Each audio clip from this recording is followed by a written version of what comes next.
नमः संस्कृताय नमस्कार प्रिय विद्यार्थियों, स्वागत आपका अपने YouTube चैनल समर्पण संस्कृत क्लासेस पर। आई होप आप सभी स्वस्थ होंगे और अपना अच्छे से अध्ययन कर रहे होंगे। तो जैसा कि मैंने आपको पहले ही इंफॉर्मेशन दे दी थी कि हम ट्यूसडे से ट्यूसडे से हम प्रैक्टिस सेट शुरू करने जा रहे हैं। तो आई होप आपको ये इन्फॉर्मेशन आप सभी तक पहुंच गई होगी, लेकिन नहीं पहुंची है तो कोई बात नहीं है, आज से आप ये क्लास देखना शुरू कर दीजिए। ये हम लगभग 15 से 20 प्रैक्टिस सेट मैं आपको अवश्य करवाऊंगी, ताकि इससे आपकी अच्छी तैयारी हो जाए और थोड़ा सा हम क्वेश्चन को देखते हुए भी चलेंगे, उससे रिलेटेड भी ऑप्शन को भी हम कर लेंगे, ताकि जो है एग्ज़ाम में कोई भी क्वेश्चन पूछ ले आपको कोई भी दिक्कत ना आए। और दूसरी बात ये कि जब मैं आपके लिए इतना कीमती समय में से कुछ समय निकाल करके अगर आपके लिए कक्षा प्रोवाइड करवा पा रही हूँ, तो प्लीज़ आप कमेंट, शेयर और लाइक करना मत भूलिएगा। वैसे ये सब चीज़ें टीचर को बोलना एक शोभा नहीं देता है, लेकिन फिर भी शेयर ज़रूर कर दीजिएगा, क्योंकि बिना शेयर करे हो सकता है कि ये क्लास जिन विद्यार्थियों को आवश्यकता है उन तक ना पहुंच पाए, इसलिए आप सभी उन तक पहुंचा सकते हो। इसलिए आप ये क्लास ज़रूर से ज़रूर शेयर कीजिएगा। और चलिए शुरू करते हैं। सबसे पहले मैं आपको बता दूं कि क्वेश्चन शुरू करने से पहले मैं आपको हर क्वेश्चन में 20 सेकंड का समय दूंगी। उसके अंदर आपको खुद से आंसर करना है। पहले ही आप मन में आंसर सोच लेना, उसके बाद मैं आपको आंसर बताऊंगी। तो चलिए, सबसे पहले हमारा इत संज्ञा विधायकम सूत्रम अस्ति। इत संज्ञा विधायक सूत्र है, तो यहाँ पर इत संज्ञा विधायक सूत्र कौन सा है, तो आपने सोच लिया होगा इसका उत्तर। तो यहाँ पर हो जाएगा हमारा सही ऑप्शन हलन्त्यम। क्या है? हलन्त्यम। हलन्त्यम हमारा क्या है? इत संज्ञा सूत्र है। इसके बाद है एदर्शनम लोप है। क्या होता है हमारा? ये हमारा क्या है? एदर्शनम लोप है, लोप संज्ञा सूत्र है। ये भी पूछा जा सकता है कि लोप संज्ञा सूत्र कौन सा है, PYQ में आया भी है लोप संज्ञा सूत्र। और तस्य लोप है, क्या करता है? लोप विधायक सूत्र है, कि इससे लोप हो जाता है। संज्ञा सूत्र अलग होता है और विधायक अलग होता है, ये आप सभी जानते हैं। तो ये लोप विधायक सूत्र है, अर्थात इसके माध्यम से हम क्या हो जाता है? लोप हो जाता है। और आदिर अन्यतेन सहेता, ये क्या करता है? प्रत्याहार।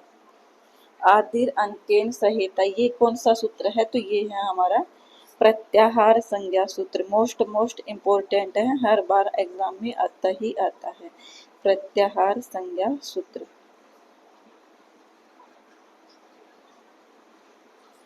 आदिर अंत्येन सहेता है, ये कहीं संहिता कर दो, आप ध्यान रखिएगा। संहिता होता है संधि। क्या होता है? संहिता संधि होता है। संहिता का अर्थ है प्रत्याहार, मतलब आदि और अंत को मिला करके जब हम उसको इकट्ठा कर लेते हैं तो उसको क्या हो जाता है? प्रत्याहार निर्माण हो जाता है। आई होप आप ये समझ गए होंगे। फिर आता है हमारा दूसरा प्रश्न। संयोग संज्ञा भविष्यति। संयोग संज्ञा होती है। पहले हमने पढ़ा कि संयोग संज्ञा करने वाला सूत्र कौन सा था, तो उसमें था हमारा अदर्शनम लोप है। संयोग संज्ञा सूत्र हमारा है हलो अनंतरा संयोग है, हमारा संयोग संज्ञा सूत्र है। और ये हमने पढ़ा था लोप संज्ञा सूत्र। तो यहाँ पर संयोग संज्ञा भविष्यति, संयोग संज्ञा होती है। किन के बीच संयोग संज्ञा होती है, ये हमसे पूछा गया है। तो ये होती है हमारी, आप कमेंट, अब मैं आपका लाइव सेशन तो नहीं ले पाती हूँ, इसलिए आपको ये भी दिक्कत हो रही होगी कि मैम हम आपको बता नहीं पाते हैं कि हमारा सही है कि नहीं है। लेकिन आप साथ साथ आप ऐसे करते हुए चलिएगा कि आप एक कॉपी उठा लीजिए और उसके अंदर आप लिख लीजिए जितने क्वेश्चन मैं करवा रही हूँ आपके 10 क्वेश्चन हो जाए, उसके बाद में आप ये एनालिसिस कर लेना कि आपके 10 में से 10 ठीक हो रहे हैं, 10 में से 9 ठीक हो रहे हैं, 8 ठीक हो रहे हैं, या कितने ठीक हो रहे हैं, और जो गलत हो रहा है वो कौन सा हो रहा है, क्यों हो रहा है। तो ये एनालिसिस आपको ही करनी पड़ेगी, क्योंकि मेरे पास इतना सोर्स नहीं है कि मैं आपको लाइव पढ़ा पाऊँ। मन मेरा भी करता है आपको लाइव पढ़ाने का, लेकिन ये जो पीडीएफ वगैरह है ये ऐसे ओपन नहीं हो पाती है लाइव में, इसलिए मैं आप सभी से क्षमा चाहती हूँ। तो आप कॉपी पर उतार लीजिए, संख्या उतार लीजिए और उसके बाद जो सा आपका ठीक होता जाए उस पर ठीक टिक करते जाइए और जो गलत होता जाए उस पर गलत टिक करते जाइए।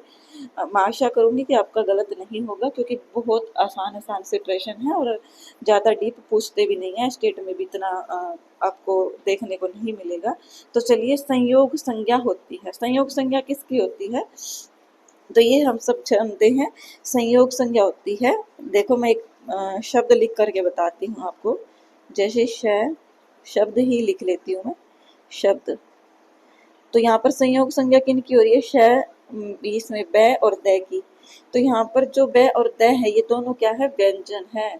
अगर स्वर मिल जाएगा इनके बीच में तो स्वर तो हमारा अलग से ही लिखा जाएगा, फिर संयोग संज्ञा कैसी? इसलिए दो व्यंजनों के बीच में संयोग संज्ञा होती है। ये आपको अच्छे से ध्यान रखना है। स्वर नहीं होगा, ना ही वाक्य होगा और ना ही पद होगा। ऑप्शन नंबर 2 हमारा सही हो जाएगा। मेरा मेन मोटिव यही है कि आप अच्छे से सीख जाए। आप ये मत समझिएगा कि मैम हमें बस उत्तर बताते हुए चलिए, क्योंकि उत्तर बताना सिर्फ ये हम तब करते हैं जब हमें आंसर की चेक करनी होती है, आंसर मिलाने होते हैं। लेकिन अभी हमें सीखना है, हमें एग्ज़ाम देना है, इसलिए प्लीज़ आप थोड़ा सहयोग कीजिएगा। तो चलिए, अधोलिखिता नाम कस्मिन् पदे संहिता संज्ञा प्रयुक्ता। इसमें संहिता संज्ञा किस में प्रयुक्त की गई है ये पूछा गया है। तो ये आप सभी जानते हैं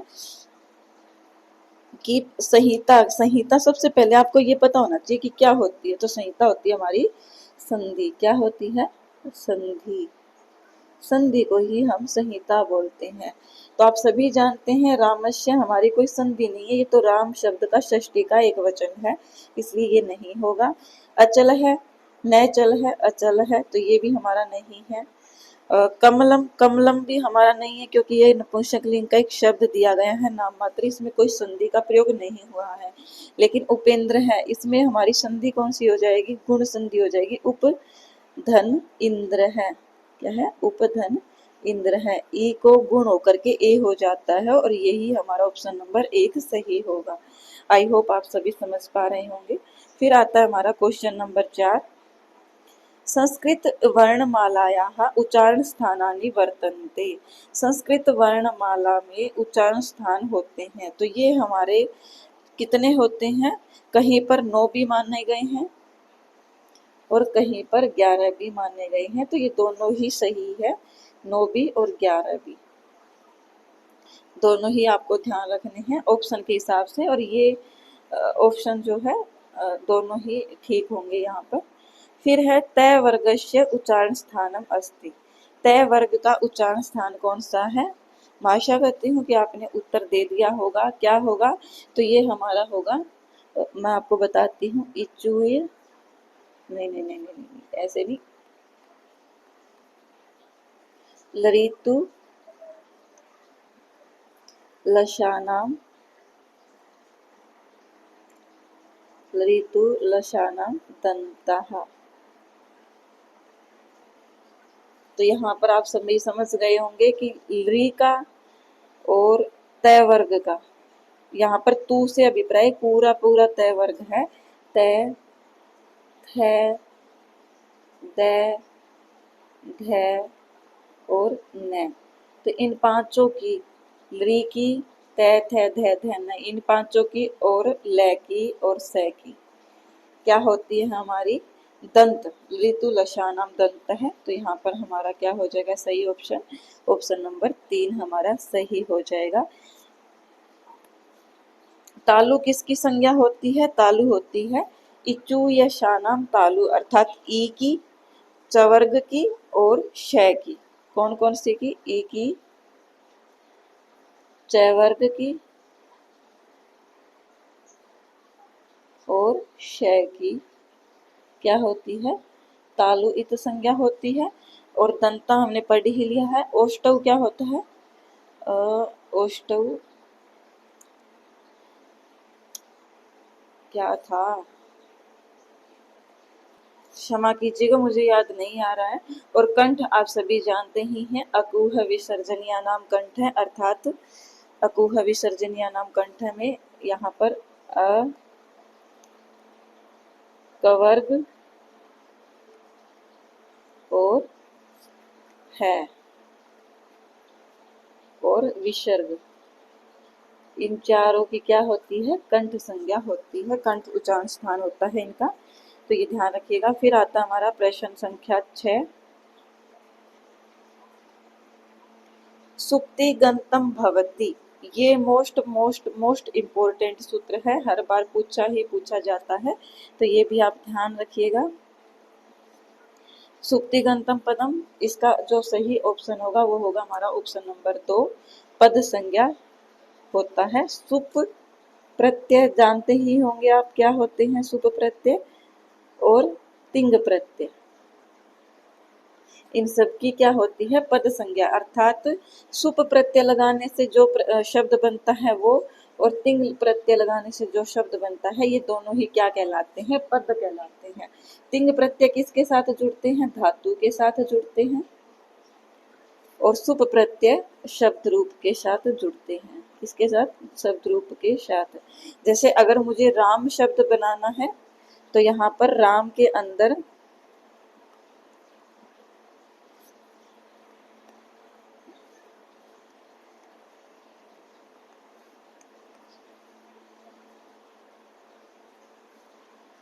राम प्लस सु, तो यहाँ पर राम प्लस सु जब राम है बनता है,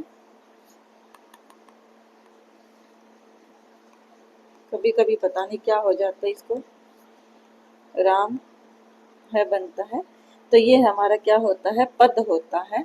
और सीधा जब हम राम लिख देते हैं तो ये हमारा पद नहीं होता, ये शब्द होता है। आप सभी ने सुना होगा कि बिना पद के इसका जो है शब्दों का प्रयोग नहीं किया जा सकता है, सीधा हम राम नहीं लिख सकते हैं, हमें इसमें इसको पहले पद बनाना पड़ेगा। तो इसमें हमें पहले सुप और तिंग विभक्ति लगानी पड़ेगी। अब सुप और तिंग ये सूत्र मैं ये मान करके चल रही हूँ कि आपको अच्छे से याद होंगे। सुप प्रत्यय कौन से होते हैं, मैं एक बार फिर से बता देती हूँ कि सु औ जस अम औट सस टा भ्याम भिस टाभ्याम विष घे भ्याम भ्यस घसी भ्याम भैस घस ओश आम गी ओश सुप, ये 21 प्रत्यय हमारे सुप प्रत्यय होते हैं। हमसे संख्या भी पूछी जा सकती है इनकी कि सुप प्रत्यय कितने होते हैं, तो वो होते हैं हमारे 21।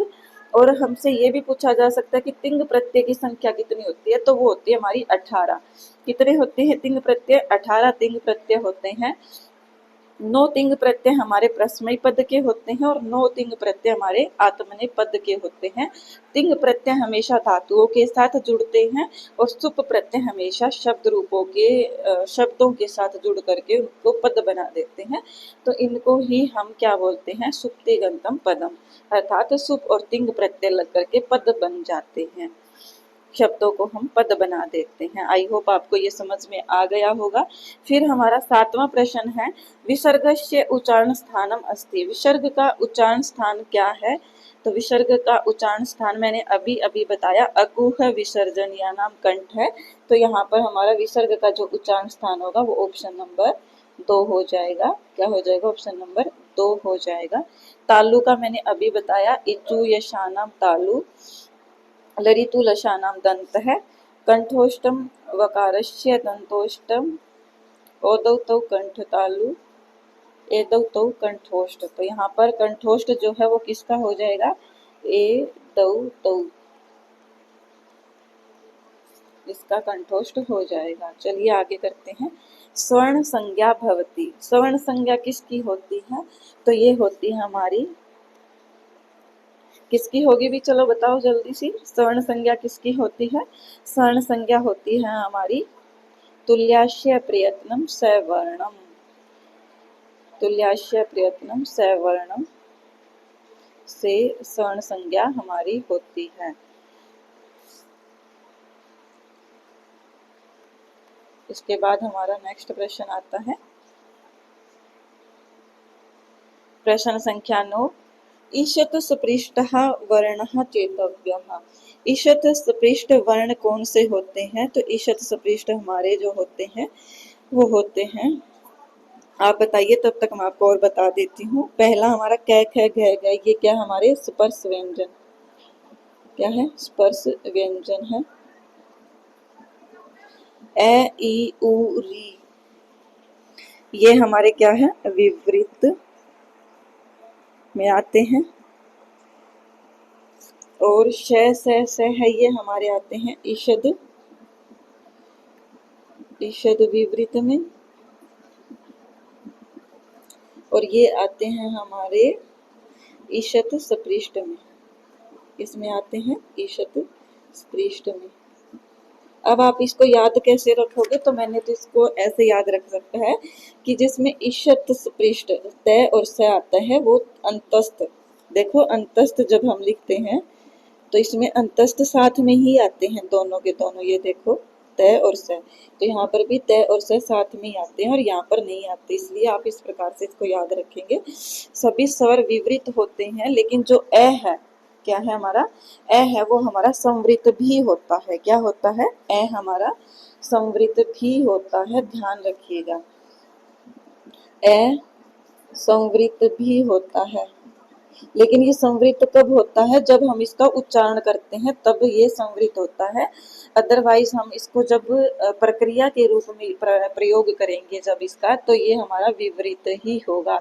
आपने पढ़ा होगा कि विवृतम एव, प्रक्रिया दशायाम तो विवृतम एव, अर्थात प्रक्रिया दशा में विवृत ही होगा। कौन होगा? हमारा हमारा दोनों होता है, लेकिन प्रक्रिया दशा में अगर पूछा जाए तो विवृत होगा। मैं अपनी तरफ से पूरी कोशिश कर रही हूँ आपको बहुत बहुत बहुत अच्छा कंटेंट प्रोवाइड करने की, इसलिए प्लीज़ आप जो है, अगर बाय चांस छोटी मोटी मिस्टेक हो जाती है तो आप उसको थोड़ा सा इग्नोर कीजिएगा, क्योंकि मुझे भी नहीं पता चलता है कि मैंने ऐसा कुछ बोल दिया है। बाकी मैं अपनी तरफ से पूरी कोशिश करूँगी कि मैं आपको कुछ भी गलत इन्फॉर्मेशन ना दूँ। तो चलिए, इसके बाद हमारा प्रश्न संख्या आती है 10। अधोलिखितेषु यण संदेह रूपम विद्यते। अधोलिखितेषु अर्थात नीचे लिखे गए में यण संधि का रूप होता है। क्या होता है यण संधि का रूप? तो ये हमें पता होना चाहिए। अधोलिखितेषु यण संदेह रूपम विद्यते, तो ये हमारा ऑप्शन नंबर सही हो जाएगा। प्रति प्लस उपकार है, क्या हो जाएगा? प्रति प्लस उपकार है। तो ई को यह हो गया है, तो यही हमारा क्या है?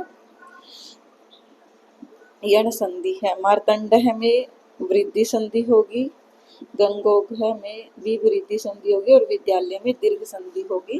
गंगा प्लस ओघ है, मार्तंड है और विद्यालय है। आई होप आपको ये क्लियर हो गया होगा। भावकः पदस्य संधि विच्छेद भविष्यति, भावकः पद का संधि विच्छेद होगा, तो ये हो जाएगा हमारा भावकः पद का संधि विच्छेद क्या हो जाएगा? ये हो जाएगा हमारा भौ प्लस अत है। औ को क्या हो जाएगा? औ को आव आदेश हो जाएगा। औ को आव आदेश। संधि कौन सी हो गई इसमें? अयादि संधि। कौन सी संधि हो गई है? अयादि संधि। भावकः में भौ प्लस अत है, ऑप्शन नंबर 2 हमारा सही हो जाएगा। प्रश्न नंबर 12। शचुत्व प्रकरणे कतिचित् जनाः पदस्य संधि विच्छेदः स्यात्। तो यहाँ पर पूछा गया है कि कतिचित् जनाः पदस्य संधि विच्छेदः स्यात्, यहाँ पर हमारा सही ऑप्शन कौन सा हो जाएगा? तो ये हो जाएगा हमारा कतिचित्। हमारा सही ऑप्शन कौन सा हो जाएगा? सही ऑप्शन हो जाएगा हमारा कतिचित् जनाः। क्या हो जाएगा? कतिचित् प्लस जनाः। इसका ये ऑप्शन भी सही हो सकता है, लेकिन यहाँ पर कतिचित् जनाः इसी को यहाँ पर सही माना गया है, इसलिए वैसे ये दोनों ही सही है, दोनों ही ध्यान रखिएगा। तय को मतलब जसत्व वगैरह हो करके और इस प्रकार से, लेकिन कतिचित् जनाः आपका सही होगा। ष्टुना शटुः सूत्र अनुसार है ना, क्या है? ष्टुना शटुः सूत्र के अनुसार है अधिष्ठाता पदस्य संधि विच्छेद। यहाँ पर ये सभी गलत है। अधिप्रस्थाता मेरे हिसाब से तो इसका सही ऑप्शन ये होना चाहिए, लेकिन जो आंसर की के अंदर है वो ये गलत माना, मतलब कोई भी सही नहीं माना गया है, इसको नेगलेक्ट ही कर दिया गया है। बोनस अंक मिले थे इसके, इसलिए आप इसको एक बार साइड में ही रख दीजिए। अगर ये सही हो तो ये आप देख सकते हैं, सही भी हो सकता है। फिर आता है हमारा प्रश्न संख्या 14। शंभुः प्लस राजते इत्यत्र संधि पदम अस्ति। शंभु राजते इत्यत्र संधि पदम अस्ति, तो यहाँ पर हमारा सही हो जाएगा शंभु राजते। आप सभी जानते हैं कि पहले जब हम शंभु राजते करते हैं तो ये ऐसे होता है, शंभु प्लस राजते, फिर रे का विसर्ग हो जाता है और ऊ को यहाँ पर दीर्घ हो जाता है, ढ्र लोपे पूर्व दीर्घ, इस सूत्र से होता होगा शंभुर राजते, और यहाँ पर शंभु राजते, इसको फिर दीर्घ होकर के शंभु राजते सिद्ध हो जाता है। कस्मिन् पदे दीर्घ संधि अस्ति। दीर्घ संधि किस पद में है, ये हमसे पूछा गया है, तो आप कमेंट कीजिएगा कि दीर्घ संधि किसमें है। नास्ति चैव पावकः रमेश, तो यहाँ पर आप पहले आप इसका विग्रह करते हैं, न प्लस अस्ति, ए और ए मिला तो आ हो गया, तो हमारा मेरे हिसाब से यही होना चाहिए। आगे देखते हैं, च प्लस एव, तो ये तो नहीं होगा हमारा, क्योंकि यहाँ पर वृद्धि हो रही है। पावकः में होगा हमारा पौ प्लस अकः, तो यहाँ पर भी हमारी अयाति संधि हो रही है, तो ये भी नहीं होगा। फिर है रमा धन ईश, तो ये हमारा हो जाएगा रमेश, इसमें भी नहीं होगा, तो दीर्घ संधि हमारी हो रही है ऑप्शन नंबर 1 में। आई होप आपका ये सही होगा। फिर अब चलते हैं अगले क्वेश्चन की तरफ। प्रश्न संख्या 16 है, झलाम जशो अन्ते सूत्रस्य उदाहरणम अस्ति। जलाम जशो अन्ते, इस सूत्र का उदाहरण कौन सा है, तो ये हो जाएगा हमारा वाक धन ईश है। क्या हो जाएगा, वाक धन ईश है हो जाएगा। क्या हो जाएगा, वाक धन ईश है, इसका सही उदाहरण हो जाएगा। अधोलिखितेषु हल संदेह शुद्ध रूपम नास्ति। अधोलिखितेषु मतलब नीचे लिखे गए में हल संधि का शुद्ध रूप नहीं है। हल संधि क्या होती है, सबसे पहले आपको ये पता होना चाहिए, कहीं आपको यही ना पता हो। व्यंजन संधि को ही हल संधि कहते हैं और स्वर संधि को अच संधि कहते हैं। क्या कहते हैं, अच संधि। तो यहाँ पर तत् प्लस लीन है, ये तो होगा। वाक धन ईश है, ये भी होगा। वागीश है, सुगणीश है, ये भी सही है। सुगण प्लस ईश है, सुगणीश है। पर प्रणश्यति ये नहीं होगा, इसका सही रूप प्रणश्यति बनता है। प्रणश्यति, थोड़ा सा यहाँ पर पेन चलने की दिक्कत हो गई, इसलिए थोड़ा सा माइंड मत कीजिएगा। प्रणश्यति,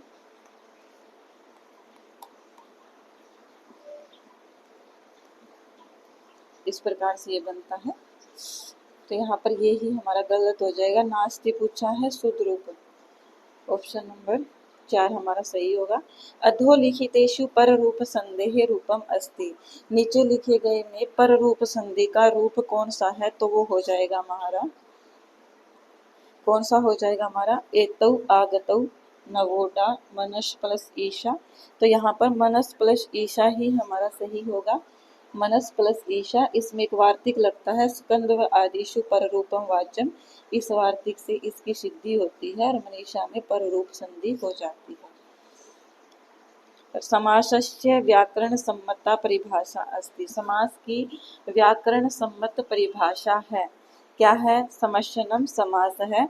अगर हमसे पूछा जाए कि समास की व्याकरण सम्मत अर्थात व्याकरण के द्वारा मानी गई परिभाषा क्या है, तो समस्यनम समास है हमारा सही ऑप्शन हो जाएगा। ज़्यादा आपको कंफ्यूज होने की आवश्यकता नहीं है।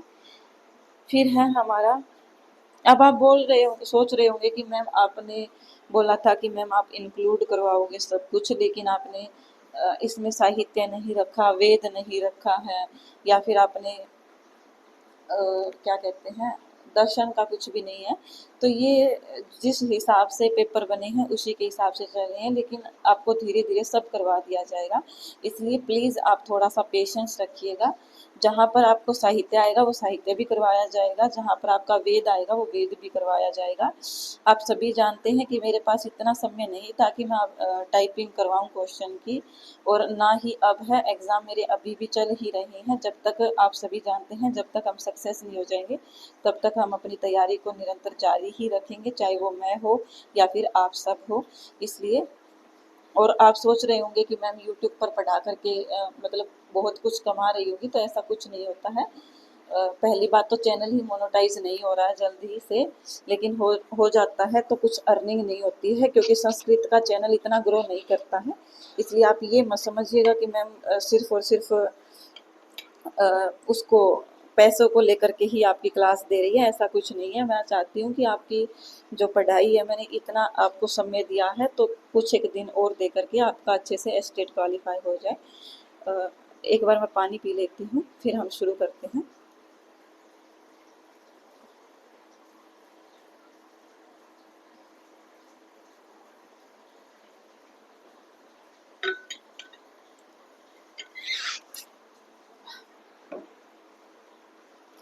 तो यहाँ पर प्रश्न संख्या 20 है हमारी कि शैल उन्नत है उदाहरणम अस्ति। शैल उन्नत का उदाहरण क्या है? तो ये हमारा हो जाएगा कर्मधारय समास। क्या हो जाएगा यहाँ पर? कर्मधारय समास हमारा सही हो जाएगा। शैल क्या होता है? शैल पर्वत होता है, शैल पर्वत, और उन्नत इसकी विशेषता बताई गई है, तो यहाँ पर कर्मधारय समास है। फिर हमारा प्रश्न संख्या 21, पंचानां पात्राणां समाहारः इत्यस्य समस्त पदम अस्ति। पंचानां पात्राणां समाहारः इसका समस्त पद है, तो यहाँ पर हमारा सही हो जाएगा पंचपात्रम। क्या हो जाएगा? पंचपात्रम। आई होप आपका भी ये सही होगा। बहुत आसान आसान से प्रश्न है। पंचपात्रम आपका सही होगा। पंचपात्र नहीं बनता है, पात्राणी नहीं बनता है, पंचपात्री भी नहीं बनता है, क्योंकि जो हमारा द्विगु समास होता है वो नपुंसक लिंग में चलता है। पाषाण हृदय पदस्य समास विग्रह शात। पाषाण हृदय का समास विग्रह क्या होगा? तो ये होगा हमारा पाषाणवत हृदयम यस्य है, अर्थात पाषाण के समान हृदय है जिसका। पाषाण क्या होते हैं? पत्थर, आप सभी जानते ही होंगे। पत्थर के समान जिनका हृदय है। छत्रोपहनम पदे समास अस्ति। तो यहाँ पर इसका समास हो जाएगा हमारा द्वंद्व समास। क्या है? द्वंद्व समास हमारा सही ऑप्शन हो जाएगा छत्रोपहनम।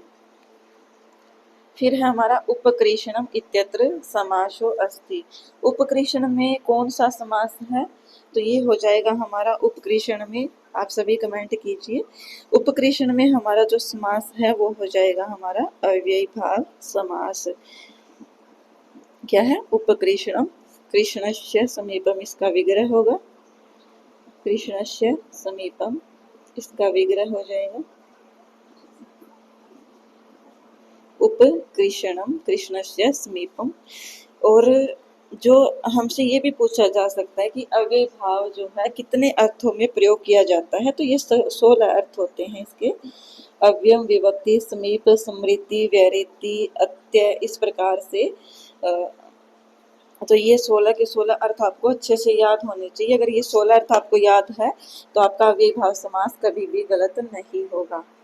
इसके बाद है द्विजार्थ इत्यस्य समास विग्रह स्यात्। तो ये आपने पढ़ा भी होगा, अगर नहीं पढ़ा है तो पढ़ लीजिए, मैं आपको बताती हूँ।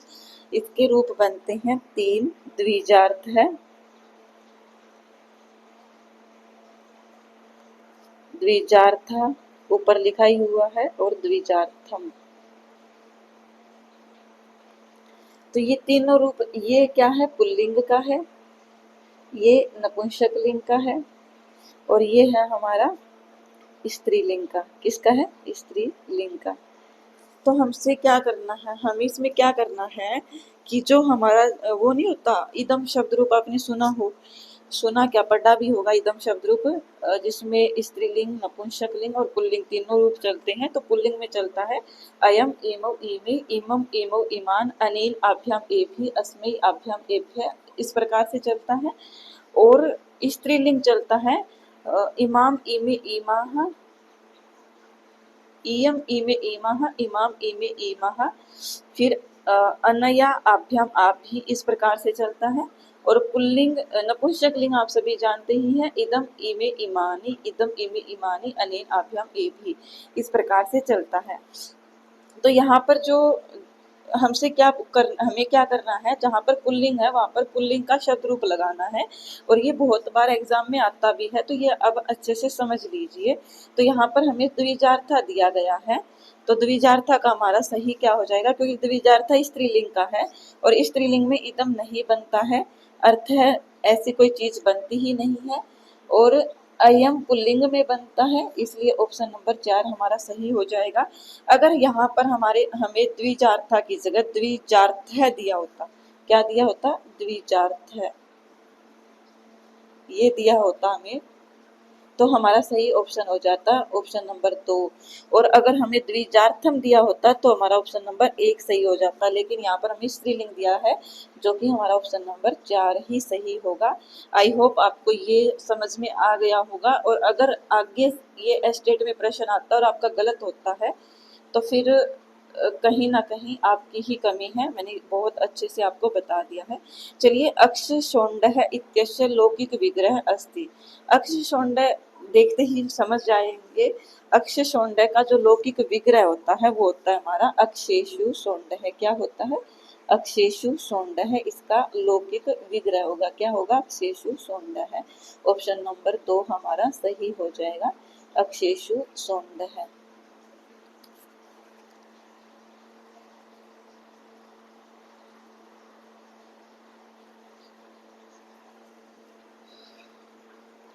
फिर आता है हमारा प्रश्न संख्या 27, अनुरूपम पदस्य विग्रह स्यात्। अनुरूपम, अनुरूपम का विग्रह क्या होगा, तो ये हमारा हो जाएगा रूपस्य योग्यम। क्या हो जाएगा, रूपस्य योग्यम।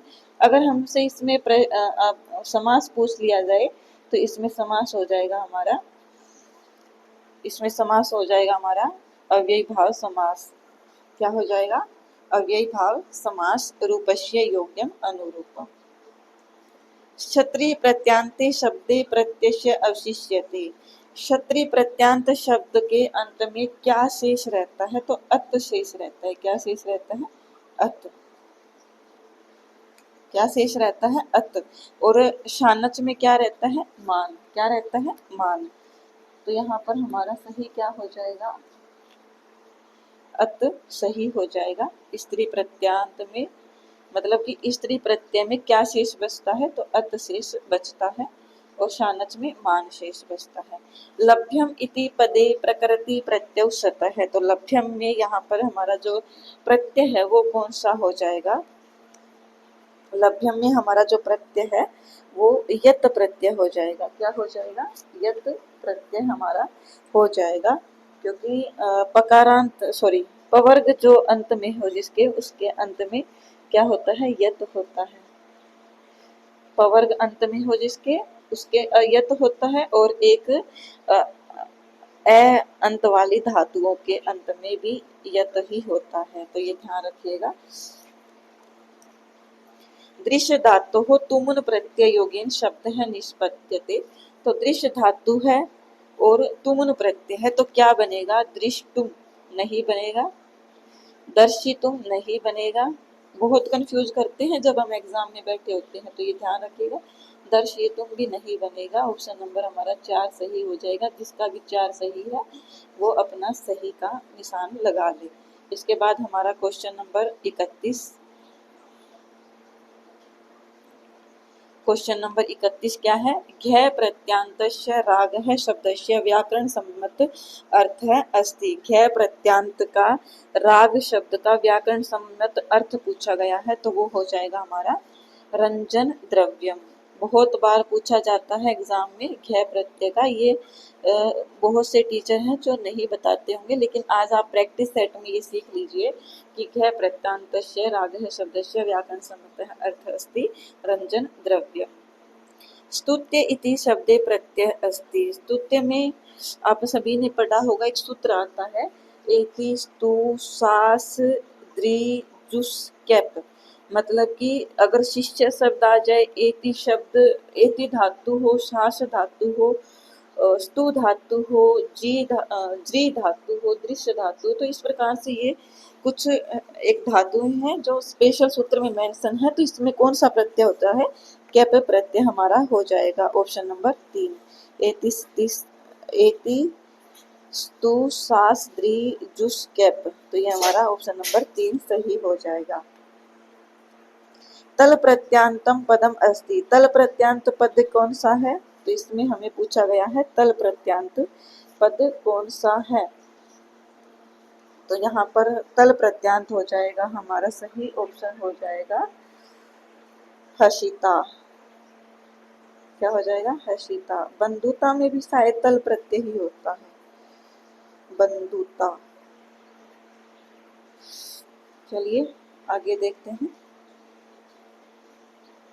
छिद प्लस तय प्रत्यय सति पदम स्यात्। छिद प्लस तय प्रत्यय पद, तो ये भी बहुत बार पूछा जाता है, इसलिए आप ध्यान रखिएगा। छिद प्लस तय प्रत्यय बहुत बार एग्जाम में देखने को मिलता है, चाहे कोई भी एग्जाम उठा लीजिए। तो इसका जो हमारा सही ऑप्शन होगा वो होगा छिन्न है। क्या होगा? सही ऑप्शन छिन्न है। कृतवान इति पदे कृ धातोः प्रत्ययस्य स्यात्। कृतवान इति पदे कृ धातु और प्रत्यय कौन सा है? तो ये हमसे पूछा गया है। इसमें प्रत्यय है कृ प्लस तवतु। क्या हो जाएगा? कृ प्लस तवतु कृतवतु। सॉरी, कृतवतु बोल रही हूँ मैं भी, कृतवान हो जाएगा। मान होता अगर शानच होता तो, लेकिन वान है इसलिए तवतु ही होगा। अधोलिखितेषु कस्मिन् पदे तय प्रत्ययस्य प्रयोगः न कृतः। अधोलिखितेषु कस्मिन् पदे मतलब नीचे लिखे गए में किस में तय का प्रत्यय प्रयोग नहीं हुआ है? तो बुग्नह में तय का प्रयोग हुआ है, पक्व में हुआ है, बुग्नह में हुआ है और शूषक में भी तय का प्रत्यय हुआ है, लेकिन अभूत शब्द में तय का प्रत्यय का प्रयोग नहीं हुआ है, क्योंकि अभूत शब्द तो किसमें बनता है? हमारा धातु रूप के अंदर बनता है। पितृ शब्दस्य द्वितीय बहुवचनम चिनुत। पितृ शब्द का द्वितीय बहुवचन चुनना है, तो वो हमारा हो जाएगा सही। पितृ शब्द का द्वितीय बहुवचन कौन सा हो जाएगा? तो मैंने आपको बताया था ना, जब मैंने आपको कल शब्द रूप करवाया था उसमें, कि ऐसे प्रश्न पूछे जाते हैं, तो ये हमारा सही हो जाएगा पितृन। क्या हो जाएगा? पितृन हमारा द्वितीय का बहुवचन सही हो जाएगा। फिर आता हमारा पत्यौपदम अस्ति। पत्यौपद है, ये कब कहाँ का है? पत्यौपदम अस्ति हमारा कहाँ का है? तो ये हमारा मैंने आपको बताया था, दो मात्रा जहाँ पर दिखे वहां पर हरऊ, इस प्रकार से गुरऊ, तो यहाँ पर भी हमारा क्या हो जाएगा? सप्तमी का एक वचन हो जाएगा। भूपृत शब्दस्य द्वितीय बहुवचनम अस्ति। क्या हो जाएगा? भूपृत, भूवृतौ, भूवृत क्या है? भूपृत, भूवृत मुझे याद नहीं है इसका अच्छे से। भूपृत शब्द का द्वितीय बहुवचन क्या हो जाएगा? तो ये हो जाएगा हमारा भूपृत है। जगत है, जगतौ जगतः, जगतम जगतौ जगतः। अच्छे से याद नहीं आ रहा, ये तकारांत धातु शब्द रूप जब आपको करवाऊंगी तो बताऊंगी आपको, मेरे दिमाग से स्किप हो गया, मुझे याद था ये। भूपृत शब्द से द्वितीय बहुवचन क्या हो जाएगा हमारा? ऑप्शन नंबर 3 सही हो जाएगा इसका। भूपृत है बनेगा। जैसे आत्मन में आत्मन है बन रहा था ना, आत्मन में विसर्ग लग करके, वैसे ही आप इसको भी थोड़ा सा निकाल सकते हो। शब्द रूपेशु आत्मनः पदम अस्ति। ये हमारा आज की क्लास का अंतिम क्वेश्चन है। आई होप आपको क्लास अच्छी लगी होगी। प्लीज़ क्लास को अवश्य से अवश्य शेयर कीजिएगा, क्योंकि आपके जो कमेंट है, आपके लाइक है, वही मुझे मोटिवेशन देंगे। अदरवाइज मैं जो है क्लास प्रोवाइड करना बंद कर दूंगी। तो यहाँ पर क्वेश्चन नंबर 40 है हमारा, शब्द रूपेशु आत्मनः पदम अस्ति। तो ये मैंने आपको बताया था, देखो जितने भी शब्द रूप करवाए हैं सब के अंदर आए हैं। तो आत्मनः का पद क्या है? आत्मनः पदम अस्ति, जो है ये हमारा किस किस में बन रहा था, ये हमारा बन रहा था दूसरा बहुवचन में और पंचमी और षष्ठी में बन रहा था। पंच इन दोनों के एक वचन में था और यहाँ बहुवचन में। अब हम ऑप्शन में देख लेते हैं क्या दे रखा है। प्रथमा के एक वचन में तो बिल्कुल भी नहीं था, बहुवचन में भी बिल्कुल भी नहीं था, षष्ठी के द्विवचन में भी नहीं था। तो हमारा सही ऑप्शन क्या हो जाएगा? ऑप्शन नंबर 2 पंचमी के एक वचन में। आई होप आपको ये अच्छा लगा होगा क्लास। प्लीज़ क्लास को शेयर कीजिएगा और बने रहिएगा हमारे साथ इसी प्रकार से इसी चैनल पर।